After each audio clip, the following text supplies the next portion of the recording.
Ferrari's newest revelation about the Qatar Grand Prix has completely rewritten the narrative of what really happened in Lusail, and it explains exactly why Lewis Hamilton and Charles Leclerc walked out of that garage fuming. What looked like just another disappointing weekend was actually driven by a shocking piece of evidence Ferrari had been hiding. The SF25 spent the entire event running on tire pressures so extreme that Vasseur himself compared the car to a balloon, making it impossible for the drivers to extract anything close to competitive performance. Suddenly, Hamilton's complaints about sliding, bouncing, and snapping weren't frustration.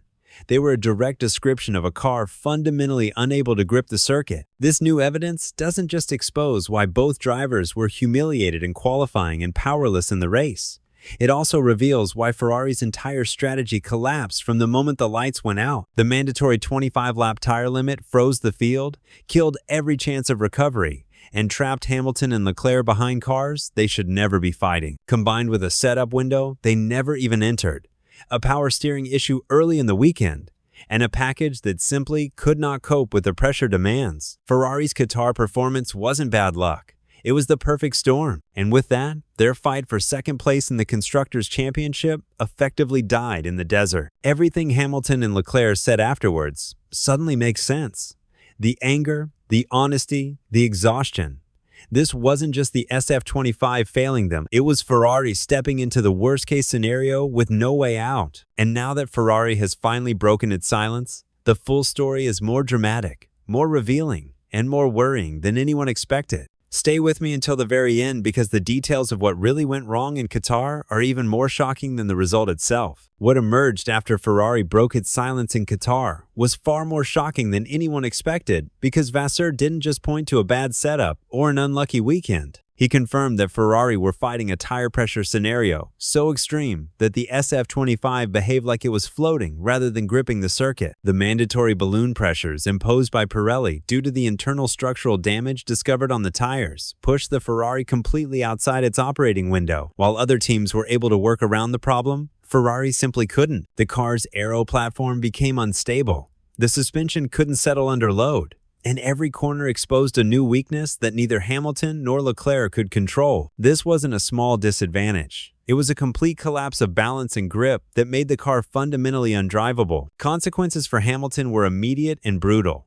From the first laps of practice, he described a rear end that refused to plant itself, and a mid-corner bounce violent enough to break rhythm entirely. Under balloon pressures, the front tires never fully bit into the asphalt, causing a wash of understeer on entry that forced him to wait, hesitate, and delay throttle application. But the moment he tried to compensate, the rear snapped without warning. The bouncing at turn 10 amplified the issue even more, forcing him to lift at a place where competitive cars remained flat. His radio frustration suddenly made perfect sense. The SF25 wasn't just difficult.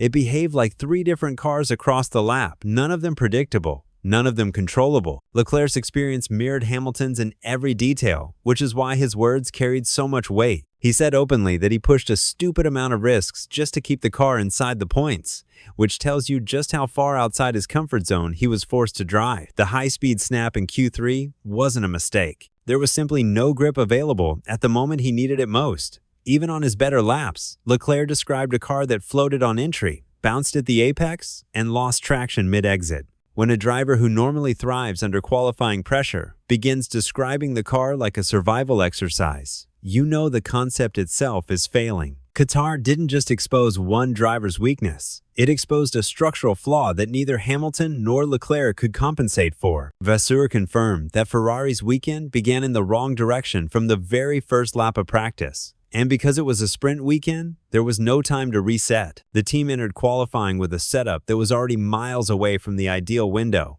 and every attempt to correct it made the situation worse. Hamilton's pit lane start in the sprint wasn't a tactical experiment. It was the result of a dramatic overnight overhaul that included major mechanical and aerodynamic adjustments. Vasseur noted that the tire degradation per lap was just 0.02 seconds, meaning tire performance barely changed throughout the race. That should have helped Ferrari, but instead it only revealed how little speed the SF25 could extract from fresh tires. If the tires never degrade, the only differentiator becomes downforce. and Ferrari had none to spare. Hamilton's honesty after the race was even more telling than his comments during the weekend. He pointed out that Ferrari hasn't developed the car for some time, a consequence of the early shift to the 2026 project. The lack of downforce and stability is no longer a mystery. It is the direct result of a car left untouched while rivals continued refining their concepts. Hamilton also hinted that the problems affecting Ferrari extend beyond the SF25 itself. He said there are a lot of things that need to change, a diplomatic way of saying that the team's structure, processes, and technical direction need a major rebuild before 2026 begins. Leclerc echoed that sentiment with unusual openness.